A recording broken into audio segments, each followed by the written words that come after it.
আমি যখন short dress পরে বাইরে বেরাই। বাড়ি থেকে বেরিয়ে পড়েছে আর এই শর্ট ড্রেসটা পরে তো আমাকে মাইন্ড ব্লোয়িং লাগছে। যাই এবার ফ্রেন্ডসদের সাথে ঘুরতে চলে যাই, ওরা মনে ওয়েট করছে।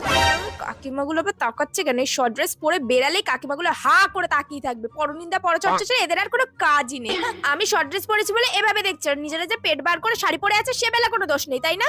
তাকিয়ে আছে দেখো, মনে হচ্ছে তাকিয়ে তাকিয়ে আমাকে গিলে খেয়ে নেবে। হ্যাঁ, এদেরকে পাত্তা দেওয়াই উচিত না। লা লা লা লা লা। কাকুটা আবার ওরকম হা করে আমার দিকে তাকাচ্ছে কেন? এই কয়েকটা কাকুর জন্য না রাস্তাঘাটে বেরানো যাবে না। মেয়ে দেখলে হা করে রসগোল্লার মতো চোখ করে তাকিয়ে থাকবে। এদেরকে না গণপিটুনি দিতে হয়, তাহলে যদি শিক্ষা হয়। বাবা গো বাবা, পোশাকের কি সিঁড়ি রে বাবা! আমার মেয়ে যদি এরকম ল্যাংটা ল্যাংটা পোশাক পরতো না, তাহলে ঘর দিয়ে একদম তাড়ায় দিতাম।